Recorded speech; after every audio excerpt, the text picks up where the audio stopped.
This just in. We're back.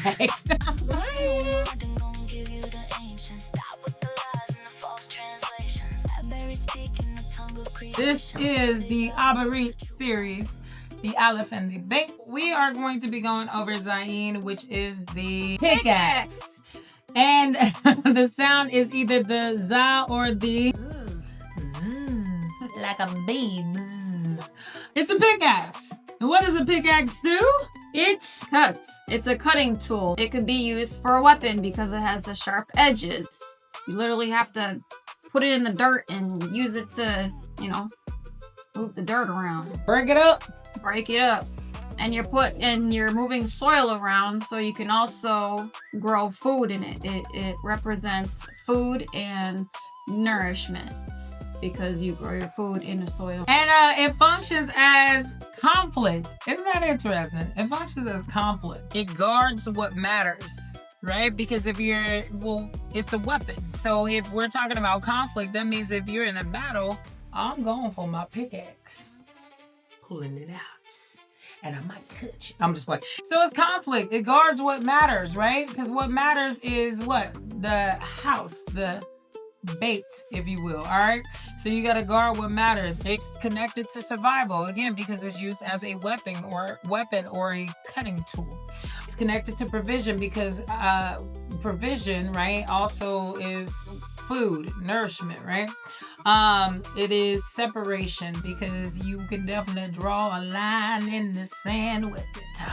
Oh. But you can also use it for markings and defense, of course, right?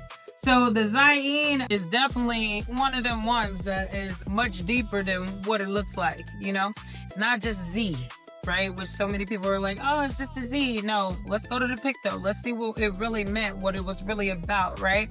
What's the meaning and definition of it? How was it used? And very often you'll see that people will use Z or Zayn in the other letters, right? And you won't see a whole breakdown of it. You'll get a real simplified version in the modern, especially. You might get one word and it might say something like maybe cutting, or it might say a weapon, but you may not get the full breakdown of what it really is because the Abaryt language, the Abaryt Lashon, is so expansive. You know, Yahuah's language is not simple. It is not simple at all. It is very vast. So when people say certain words, they're like, oh, well, that just means this and, you know, whatever, then we're good. No, it's so much more to what it actually is. It's like the word Za. Za, right? So what's the full breakdown of Za, actually? Za could mean this, but what else does it mean? Yeah, in English terms, it means this. Maybe he'll be on our side. That's the stupidest thing I ever heard. Maybe he'll... Hey, I got it. What if he's on our side? If we break it down in the Abaryt, then we see that it's actually the Zayn and the Hhat, which means behold this, that which is revealed. Break that down, right? Or the one separated, made visible. There you go. That is so much more than just this, right? But when we simplify it, we say, okay, it's this. So Yahuah is not simple. He is very deep. So that's why we have to go deep and dive deep in order to try to even begin to understand the surface of his deep. He's very specific, even when he speaks in scripture about the hakal that he built. The dimensions are so specific on how big it was, the shape that it was, and why not? I mean, he has to show exactly what to do in any type of situation. So the bina, or the understanding of it all, it goes deep. It goes real deep. And the next letter that we're gonna do is the Hhat. Okay, now this one is a fun one. This one is a fun one because the spelling of it is C-H-A-T, or it may also be H-H-A-T.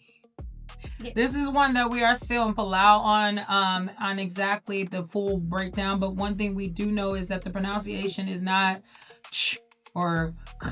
It's just the H. It could be a hard H, like yeah, it's but it is not, right? So when you say ak, that is not necessarily correct. It's ah. Correct. Right. And this is something that we even were like, wow. Wait a minute, right? Because, and that's the Yapa thing about it, the beautiful thing about it is that Yahuah, he gives these revelations and these breakdowns. And, you know, it's not to say that somebody who's been pronouncing it that way is necessarily wrong. It's just when you come into the knowledge walk therefore in, right? Now that we understand that it's deeper than what we thought it was, we are now pronouncing it differently. And so that means that we are also looking into words a little more expansively, right? They found out that the sea was created, what, 700 years ago? 700 BC. So, I hate BC because it's, we don't do that CHRIST around Right. here. So, it's actually before Mashiach, right? Yeah. So since it was created only 700 years before him, then that would mean that the sea wasn't around when Yahuah's original language was created and in existence. So, you know, because we want to be correct and we want to make sure that we're using the Abaryt properly, that's why we have to make sure that, you know, we breaking it down for Due you. diligence and So the picture of this is actually a tent wall. If you really look at it, sometimes it looks like, you know, like you may even be able to climb up it. yeah, You know, like a ladder in a way. yeah. And it represents Outside, because you know usually your walls are outside of the building. Closure, because you're literally shutting things in or out. That's very important, whether it's in, you keep things in, or whether you keep things out in Yahuah. The divide is a boundary, or it could mean half of something. So you're, you know. So if we're talking about a boundary, we're not only just talking about like boundaries within like borders, we're also talking about boundaries within life, right? Because you may actually have to set a boundary with a person. Yeah, your household. Right. You should have boundaries, right? That means boundaries within relationships. There should be boundaries as well. So it could be that type of thing, or it could be a physical boundary also. It functions as an enclosure that protects defined space, limits security, and it's a separation, right?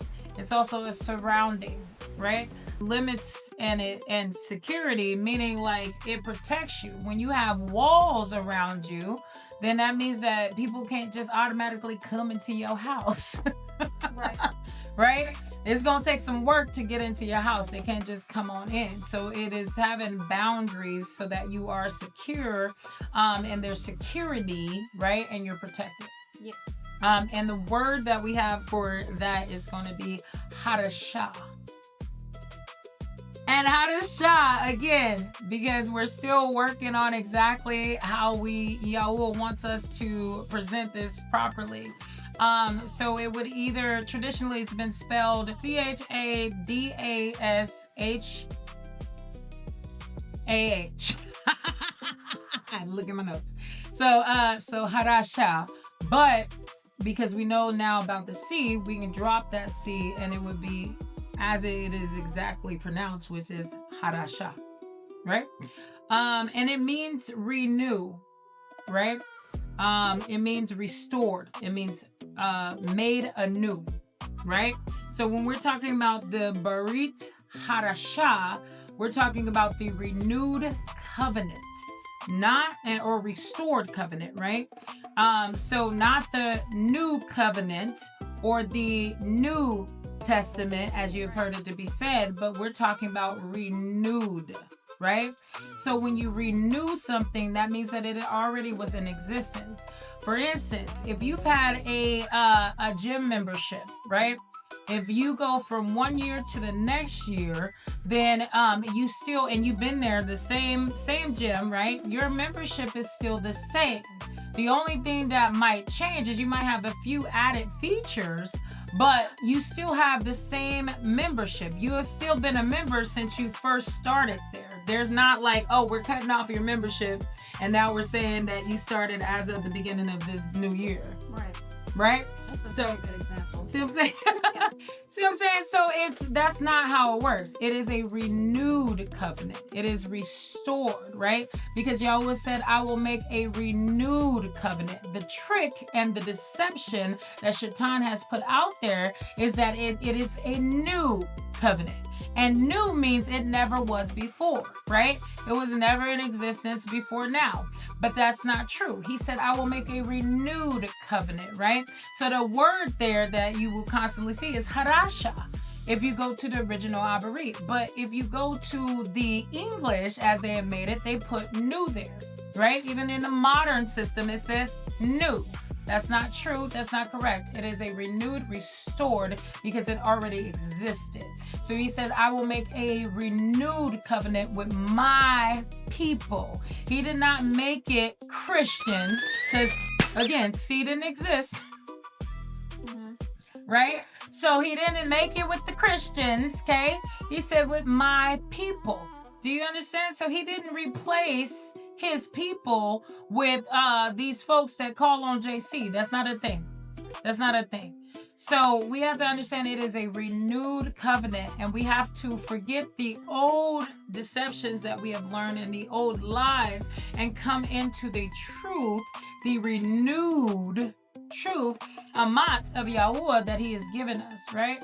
So with her saying the renewed covenant, that doesn't mean we take the first part of the book and throw it out the window and just take the renewed covenant, read that, and go off of that. If it's renewed and there's like the gym membership, she said, you know, you have the same membership, you might have new features. Well, same with scripture. You have the commandments that you're supposed to follow. And then you also have the extra things that he says in the renewed or Hadashah covenant as well. Right. And a lot of times Yahusha was reiterating. He was reiterating what was already said. Yeah, it was the same thing, just said different. Exactly. And the thing is that many people think that, oh, but no, he said that that he was replacing things. No, again, that has to do with a when you're reading in it in the English that has spelling words. Again, read here and pause for this, right? Because spelling words, okay? So spell words, it's confusion. That's all it is. It's to entrap you, to confuse you. And the truth of the matter is he didn't replace things. He actually emphasized, okay? Like these two things emphasize. They don't replace these two things. He said the greatest of these is the greatest of these, right? The greatest of what? Of the commands. Why? Did he say, I'm giving you a whole new set of commandments? No. He said that the greatest of these. Why? Because if you love your neighbor, you're not going to covet his wife. You're not going to covet his things, right? You're not going to steal from them, okay? That's why the greatest of these things is love. Right. And to love Yahuah with all your heart and all your might and all your soul. So if you love Yahuah, guess what? Again, you're not going to put any other you're not going to put any Alahim above him, Mighty right? ones. Any mighty ones above him, because you love Yahuah. You see what I'm saying?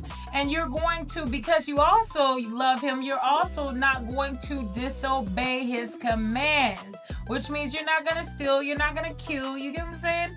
So again, he didn't take away from, he didn't say replace, he said, let me emphasize, okay? And I'm paraphrasing there because he didn't literally say that, but he was emphasizing things. So emphasize, if you need to know what that is, please go to the dictionary, because I am not your dictionary. My name is not Webster. But I might put it right here. Okay. Now, if you didn't know, now you know. So I believe that this has encouraged you, strengthened you. As we said, we're still learning, we're still growing, and we believe that you are strengthened in this. And as we learn, we'll continue to pour out what we know. Stop with the lies and the false translations. Abary speaking the tongue of creation. Word of Yahuah, the true foundation. Ain't no more than gonna give you the